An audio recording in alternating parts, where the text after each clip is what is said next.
Hey everyone, Mike Katz here with today's Trader Takeaways. Happy Friday.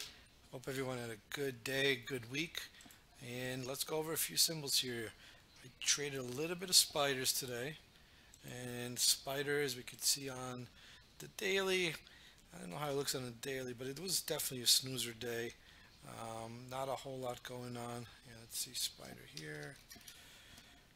Not a whole lot going on. And range pretty tight.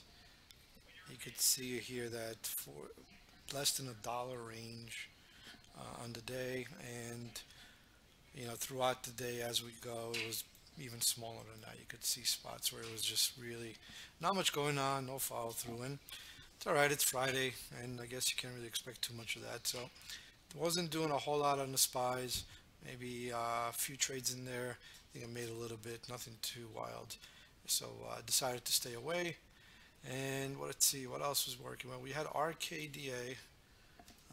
RKDA. By the way, changed my layout around here a little bit, so bear with me. RKDA came in this one swing, short, was down early, bounced off of 35, 36 area, so did some covering. And then reshorting some here, so see where it goes. It's definitely an environment now where a lot of these are basically coming back from the dead. A lot of these low floats that would die on day one or day two, what I'm noticing a lot is that they might pull back and hold and base and set up for another move. So got to be really careful with what we have going on here. An example of that here, let's see, let's look at a 20-day 15-minute, and I think an example of that was NETE. This thing kept on basing and going higher, basing and going higher, basing, going higher, and pulling back. And what else we had? So many of them. ZSAN, right? Just these things are going parabolic, and usually what you see is when they go parabolic, they drop and they never come back, and all the back holders end up being stuck, and it's a slow drift, slow death to the downside. I'm noticing that that's not the case right now, so just got to be really careful with anything overnight on the swing side. And then also throughout the day you see a lot of support, a lot of bid for things like AMTX, like this AMTX all day long. There was a buyer in this thing pushing it up, and you know what, I might as well talk about it since we have it up already. So I was in this thing early. One of the guys mentioned it, hit the scanner, and I started looking at it from 130, and I was thinking, once it gets into 150, see if it wants to top out there. So I took a little bit of a scrape here on the short side, trying to see if this thing tops out at 150, and then it didn't, so I took a small loss here.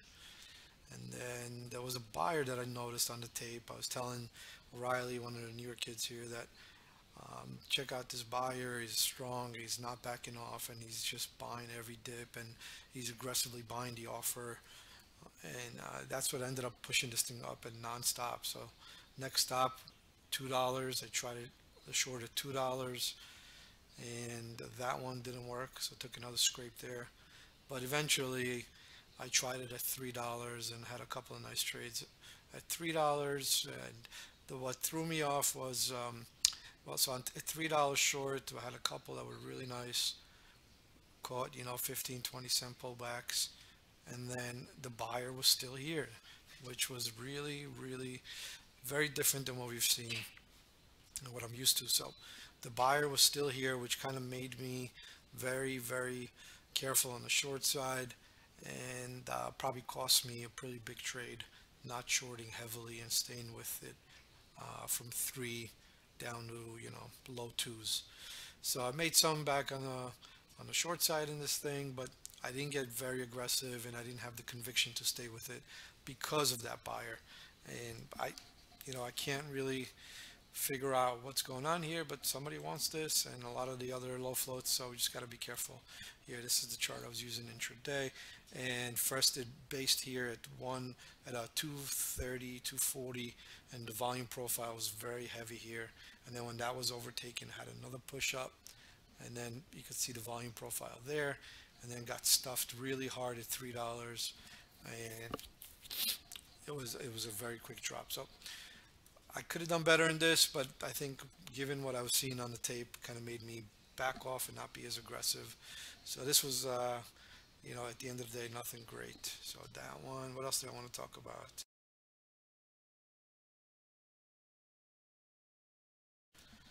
Wells Fargo had midday news. Saw it on Trade the News. Basically, the news said that. Let's see, how do I make this bigger here? Restore cells. Maximize cells. Okay.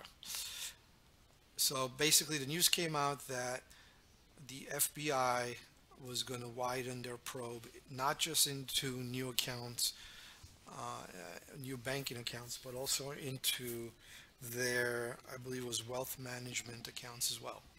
So the stock takes a hit, and I've mentioned this before in the videos. When I see this, I will not chase the first move down. So if we look here, when I see this type of a hit piece, whether it's Citron that comes out, some negative news, or whatever the news might be, both down and up, I won't be quick enough to catch the first move down. That's the HFTs, the ones that are reading the headlines automatically, and the ones that are a little bit quicker than me will be able to catch the first move. But that's really fast money, and they're going to want to be out very quickly. So they get in quick and they get out quick, which causes a bounce. And in this particular case, we got a bounce. And usually I'll use this bounce to short and versus, you know, back up here. It shouldn't, if it's real news and it's solid and it's a game changer, it should not be able to retrace back, right? So what you get is now the slower traders who are not HFT will be able to get in at it, and that's usually where I get in, and I'll be able to take a stab at it, see if there's another leg down. But this time I didn't notice the headline until we were there or somewhere here, and I didn't want to chase it. So I said, you know what, I'm not going to chase it. Missed opportunity. I'm not going to short here because probably if I was short, I'd probably be covering some here. Don't want to chase it. Oh well, I missed it. Well, this thing goes lower, puts in some sort of a bottom, and then gives another bounce. And boom, right there. Gives me another opportunity to enter for this trade. So it was kind of nice. And in the back of my head, I'm saying to myself and some of the other guys here, I was like, you know what? If it's too good to be true, we got to be careful. If it's giving us a second opportunity to get in, you know, let's be careful that this is not going to come back and rip up in our face. But it ended up working out. So got in here in the 70s versus the 90s and was able to ride this thing down pretty well and got continuation to the downside. And I traded around the core the whole remainder, you know, cover a piece, put it back on, cover a piece, put it back on, and then started hugging 50. Came back, started hugging this 45-50 area. Could have went either way. At this point, I'm half size, and I'm thinking if it gets back up, I'll take it off. But if it holds, I'd like to size back in, and that's what it does. Ended up making its way back to the lows, and then gives me my setup. So at this point, I'm taking a break here, watching some basketball. I even went out to get some M&Ms, and when I came back, I still had my half size, but when I came back, we were right here, and I said, oh great, this is one of my setups, right, where it breaks below, comes down, and comes back to retest. So I added some size there, and was able to get that wash, and there, a little bit more, and I got out of the rest at around 56. It was something I was thinking of swinging to the short side, but I don't know, I kind of it wasn't very high conviction, and I'm not sure which way it wants to go. It's hugging 56, looking at the daily. on this. Where's my daily? We switched this, didn't we? All right, 56 on the daily. We can see that this is a pretty significant. Let's look at the weekly. So, I mean, this is a snoozer stock. You could see it just goes nothing, no real momentum. If you're an investor in this, both long or short, doesn't matter. If you're a long-term investor in this, unless you're going for the dividends, you're not getting much. So that's why I said, you know what, I'm not going to take this home. And last time they had this news, there was some follow through to the downside, but not a whole lot. So I decided against it.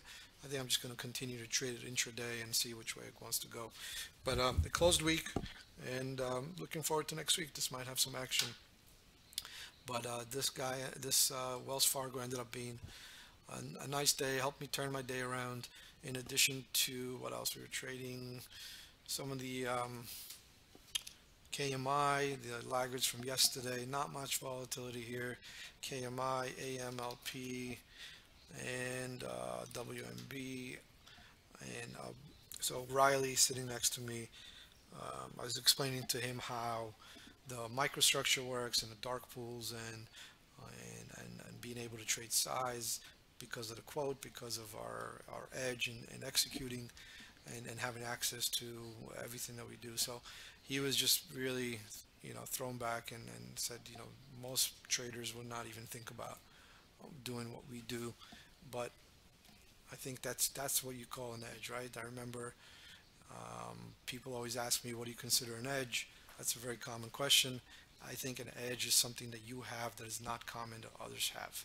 That is an advantage, that is a positive. So being able to trade this, spotting algos, spotting opportunities where we can get in and out and be able to pick off 10, 15, 20 cents where we can, and be able to spot good fills and be able to spot who's buying and who's selling. That's a big plus. So that's what we were doing here with WMB and AMLP, where most people might say, well, look at this snoozer chart, there's not much going on here. But this was definitely a snoozer day in this one. Yesterday was more volatility, and this one helped turn my day around. This move from 920, 950 all the way to 980. It was pretty good. Percentage wise was pretty big. Today was definitely a snoozer here, but still there's some decent trades, playing the range, playing the quote, and trading size. It doesn't take much to be able to make a couple bucks here and there. So that's what it's been. Today was a little bit quieter. I've been trading a little bit bigger, trying to push size recently, trying to push my limit and get comfortable with trading even bigger. And I think I'm running into a little bit of some headwind. So 2 steps forward, 1 step back. I think next week I'm gonna downsize a little bit and try to do a little bit less with the sizing and just focus on the better setups and really just manage the trade as opposed to just think bigger.